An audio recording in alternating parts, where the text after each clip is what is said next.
दर्श अमावस्या आणि शनी जयंती निमित्तानं आज शनी शिंगणापूर या ठिकाणी भाविकांची मांदियाळी असल्याचं एकंदरीत आपल्याला पाहायला मिळतं आहे।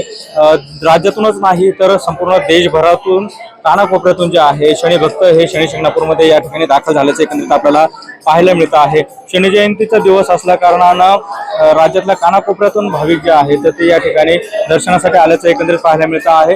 एकंदरीत जर आपण बघितलं तर देवस्थानच्या वतीनं देखील भाविकांच्या सोयीसाठी या ठिकाणी मंडप जो आहे तर तो दर्शन रांगेमध्ये घालण्यात आल्याचं एकंदरीत पाहायला मिळतं आहे। उन्हाचा तडाखा जास्त असल्या कारणानं भाविकांची सोय व्हावी यासाठी हा मंडप जो आहे तर तो घालण्यात आलेला आहे। शनी जयंती निमित्तानं आज दिवसभर जर आपण बघितलं तर भजन कीर्तन असेल इतर धार्मिक कार्यक्रम जे आहे त्यांचं आयोजन करण्यात आलेलं आहे आणि जवळपास 4 ते 5 लाख भाविक जे आहेत तर ते दर्शनासाठी शनी शिंगणापूर या ठिकाणी दाखल होतील अशी अपेक्षा जी आहे तर ती देवस्थानच्या वतीनं व्यक्त करण्यात आलेली आहे। कॅमेरा पर्सन प्रसाद सह सुनील घुंगळ, एबीपी माझा, शनी शिंगणापूर। एबीपी माझा, उघडा डोळे बघा नीट।